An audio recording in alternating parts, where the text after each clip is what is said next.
소행성 베누가 지구와 충돌할 수 있다는 매체 보도가 있었다. 걱정할 필요가 없다는 기사도 있었다.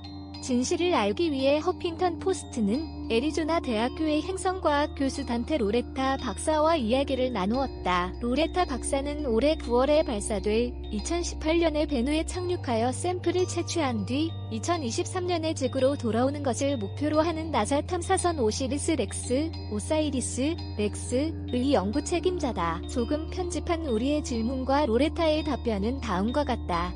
베누가 정말 지구와 충돌할까?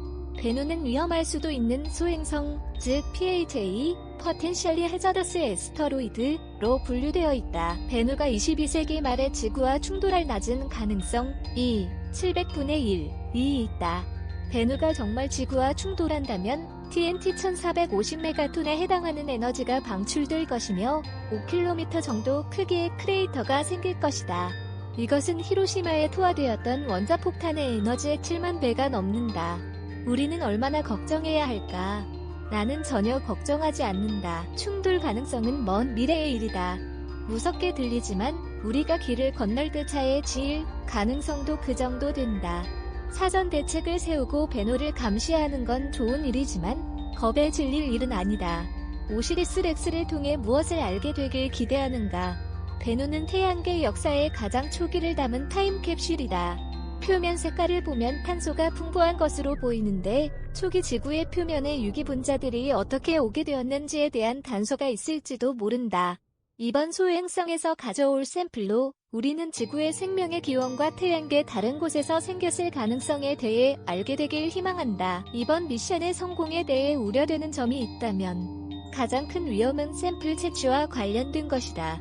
우리는 우주선을 자동으로 소행성 표면의 정확한 위치에 날아가게 프로그램해야 한다. 표면에 도착하고 나면 표면에서 자갈과 흙을 여러 그램 빨아들이는 동안 우주선을 안전하게 지켜야 한다. 이건 쉽지 않은 과정이며 실제 작업에 들어가기 전에 몇 달 동안 리허설을 할 것이다. 일단 보내고 나면 우리는 그저 지켜볼 뿐이다. 그 시점에서 우주선에서 지구까지 빛이 오는데 걸리는 시간은 약 18분 정도일 것이다. 우주선에서 전해오는 모든 소식은 이미 다 일어나고 난 뒤의 일들이다. 왜 다른 소행성이 아닌 베누를 골랐는가? 처음 베누를 고른 건 접근성 때문이었다. 랑데브와 연구를 마치고 지구에 돌아오기까지 최소한의 에너지가 요구되는 궤도를 가진 소행성이 필요했다. 그리고 좀 큰, 지름이 200m 이상인 소행성을 원했다. 표면에 채취할 수 있는 작은 물질들이 있어야 하기 때문이다. 이런 기준으로 검토했을 때 우리가 알고 있는 50만 개가 넘는 소행성 중 26개만이 후보로 남았다. 마지막 결정은 표면의 화학 구성을 보고 내렸다. 우리는 유기물질을 구할 가능성을 최대한 높이고 싶었다. 우주의 소행성은 얼마나 있나? 현재 태양계 내에서 알려진 소행성은 70만 개가 넘는다. PHA로 분류된 소행성은 현재 1714개다.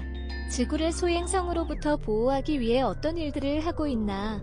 나사와 다른 기관들은 철저한 하늘 연구를 통해 지름 140m 이상의 PHA들을 모두 파악했다. 과학자들은 이 정도 혹은 더 큰 소행성과의 충돌은 문명에 큰 위험이 될 수 있다고 생각한다. 오시리스, 렉스뿐 아니라 다른 기관들이 지구 근접 소행성들을 연구하는 미션을 계획 중이다. 하야부사 2 미션, 소행성 충돌 및 궤도 수정 평가 미션 등이다. 나 자신이 회원인 소행성의 날 단체는 소행성 충돌의 위험에 대한 경각심을 높이고 이 분야에 대한 연구를 장려한다. 올해 UN 대기권의 위원회는 6월 30일을 국제소행성의 날로 정하자고 제안했다. 올해의 UN 총회에서 투표를 거쳐 확정할 것이다. 일반인들이 소행성에 대해 갖고 있는 가장 큰 오해는 무엇인가? 소행성들을 제국의 역습에서 한 솔로가 우주에서 수백 개의 돌이 떠다니는 틈을 요리조리 날아다니는 장면과 같은 곳으로 상상하는 사람들이 많다. 현실에서는 소행성들끼리의 거리는 평균 100만 킬로미터다. 물론 가끔 서로 충돌하기도 하는데 그러면 더 작은 소행성들로 쪼개진 다음 서서히 서로 멀어진다. 지구를 향해 날아오는 소행성을 발견할 경우 우리가 막을 수 있는 방법이 있나? 날아오는 소행성의 궤도를 바꾸는 방법에 대한 아이디어는 다양하다. 대부분 수십 년 전에 미리 알아야 하는 것들이다. 어떻게 소행성을 탐지하나? 끊임없이 밤하늘을 살피며 소행성을 탐지하고 궤도를 측정하는 망원경 조사가 몇 곳에서 이루어지고 있다. 가장 생산적인 것은 애리조나 주립대학교가 맡고 있는 애리조나주 투손의 카탈리나 하늘조사와 하와이의 펜 스타즈 연구이다. 어렵지는 않지만 쉬지 않고 모니터해야 한다. 매일 밤 새로운 소행성들이 발견된다. 소행성들은 어디서 오는가? 소행성들은 태양계 역사 최초의 1천만 년 동안 생겼다. 행성 형성 이후 남은 것들이다. 남은 소행성들은 목성의 거대한 중력장에 의해 쉴 새 없이 흔들리기 때문에 뭉쳐서 독자의 행성이 도지 못했다. 그래서 남은 물체들은 대부분 화성과 목성 사이에 소행성대에 있다. 작은 물체들이 여기서 빠져나와 내 태양계로 들어와지고 근접 물체가 된다. 내 태양계에 들어오고 나면 겨우 몇 백만 년 밖에 살아남지 못한다. 대부분은 태양에 떨어지지만 행성에 부딪히는 것들도 있다. 화성, 달, 수성 표면의 크레이터들이 그 흔적이다. 소행성은 무엇으로 이루어져 있으며 얼마나 빠른 속도로 움직이는가? 소행성의 구성물질은 다양하다. 베누 등은 점토 같은 수화된 무기물과 유기물질로 구성된 것으로 보인다. 다른 소행성들은 대부분 암석이며 지구 멘틀의 구성 물질인 감남석, 피석 등이다. 철, 니켈 등 금속을 소량 함유한 소행성도 많다. 거의 금속으로만 이루어진 것도 있다. 운석의 구성 물질이 다양한 것과 마찬가지다. 소행성들은 행성과 비슷한 속도로 태양 주위를 공전한다. 예를 들어 베누는 약 초속 25km로 태양계를 날고 있다. 지구의 공전 속도는 약 초속 30km다. 어쩌다 소행성에 관심을 갖게 되었나? 나는 늘 행성의 형성과 생명의 기원에 관심이 있었다.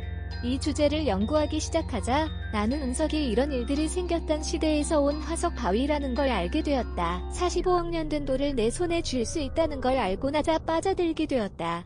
허핑턴 포스트 USA How worried should we be about a huge asteroid hitting us를 번역, 편집한 것입니다.